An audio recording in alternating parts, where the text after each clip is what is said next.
Les causes de ce nouveau cataclysme sont diverses et anciennes. Elles ont été analysées et sont connues.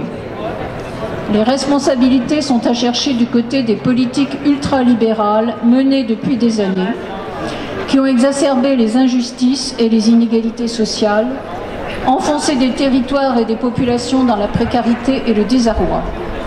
Nos organisations les ont combattues, comme elles ont dénoncé les attaques portées contre les libertés. Elles les dénonceront encore demain, si le cadre démocratique est préservé. Elles les dénonceront encore demain sans désemparer face à l'adversité. L'urgence aujourd'hui, c'est d'affirmer collectivement la force des idées et des valeurs qui nous rassemblent. Elles sont constitutives de la démocratie et totalement incompatibles avec la haine, avec la xénophobie, avec la démagogie nationaliste et la mise en opposition de tous contre tous que portent les mouvements d'extrême droite. En rejetant Marine Le Pen, il s'agit d'empêcher l'avènement d'un projet de société destructeur de l'état de droit, destructeur de la République démocratique, sociale et solidaire que nous revendiquons et que nous défendons chaque jour. Il s'agit de dénoncer son programme trompeur qui frapperait durement les plus faibles, les plus démunis, qui frapperait les plus faibles, les plus démunis, les femmes, les personnes LGBTI et ou étrangères.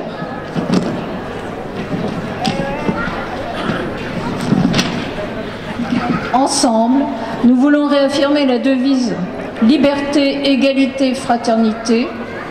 Nous voulons réaffirmer que cette devise doit plus que jamais rester à l'ordre du jour pour toutes et pour tous, sans exclusive ni distinction. Dans la diversité de nos approches et de nos formes d'action, nous voulons construire un destin commun de justice sociale et environnementale autour de l'égalité des droits, par le débat démocratique, par un dialogue social et civil renforcé, un état de droit qui garantisse pleinement nos libertés, une république laïque et solidaire, protectrice de l'arbitraire, riche de services publics confortés. Il y a du travail, mais nous le ferons. Riche de services publics confortés, reconnus, bénéficiant des moyens de leur pleine efficacité.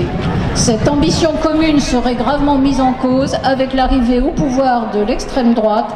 C'est pourquoi ensemble, nous sommes rassemblés et nous allons parcourir notre ville autour d'un même appel contre l'extrême droite et ses idées.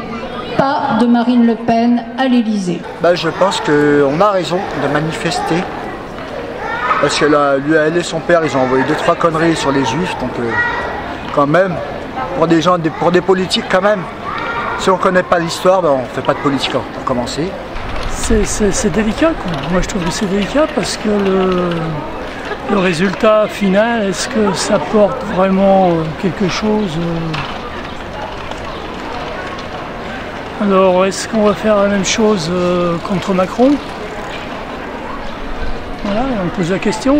Et personne ne conteste les chiffres de ce sinistre résultat. Crier au déni de démocratie parce que nous appelons à manifester est une imposture de plus de la part de la candidate et de ses soutiens, qui détestent sans doute la liberté de manifester contre leur camp, en grande admiratrice du régime de Poutine.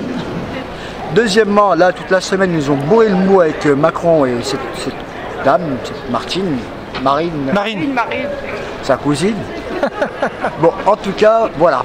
Ok. Je l'aime pas. Nous ne devons pas oublier les scènes de militants tabassés au meeting de Zemmour, jusqu'à la militante traînée au sol au meeting de Marine Le Pen. Donc nous usons aujourd'hui de notre plein droit d'expression pour affirmer ensemble contre l'extrême droite et ses idées, pas de Marine Le Pen à l'Élysée.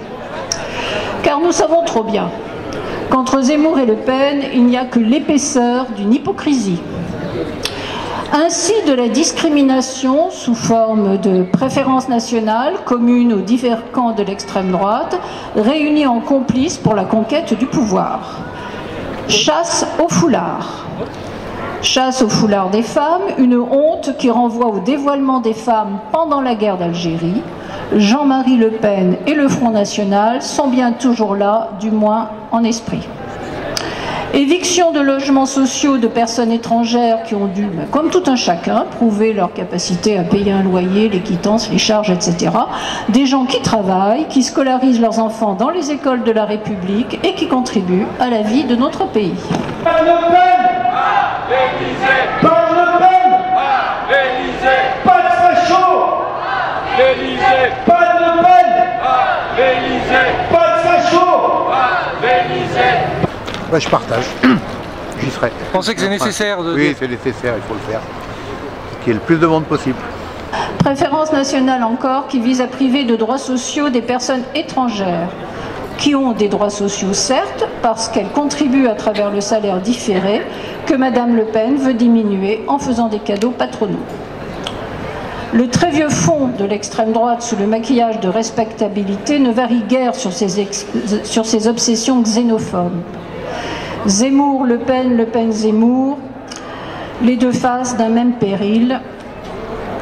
Ils nous promettent aussi un grand référendum sur l'immigration qui agitera le pays, focalisera l'attention, pendant que cette extrême droite, si elle parvenait par malheur aux affaires, mettrait en pièces les règles démocratiques dont nous voulons et exigeons au contraire qu'elles soient mieux garanties. Le droit fondamental inscrit dans la Déclaration des droits de l'homme pour tout citoyen, c'est le droit à la sûreté, c'est-à-dire à la protection contre l'arbitraire et en particulier contre l'arbitraire de l'État. C'est parce que ce droit à la sûreté sera réservé aux bons amis et non à tous les habitants et habitantes de ce pays que nous refusons de voir l'extrême droite dans toutes ses composantes arriver au pouvoir. Dérèglement climatique, mais là nous serons face à une climato-sceptique digne de Donald Trump, avec pas d'idéologie du tout ou bien une écologie vert-brun. Oui, les résultats du premier tour sont une catastrophe pour notre pays, tant sur le plan intérieur que sur le plan international, avec les inclinaisons vers Viktor Orban, Vladimir Poutine, Bachar el-Assad, dont la candidate veut rapprocher la France. Contre cette sinistrose, nos 350 associations, collectifs et syndicats peuvent, eux, se prévaloir de décennies de présence auprès des plus démunis, de défense des plus démunis et des classes populaires. L'extrême droite de Madame Le Pen, sur le vieux fond de Front National, qui va de Reconquête au Rassemblement National, ne dispose pas du peuple.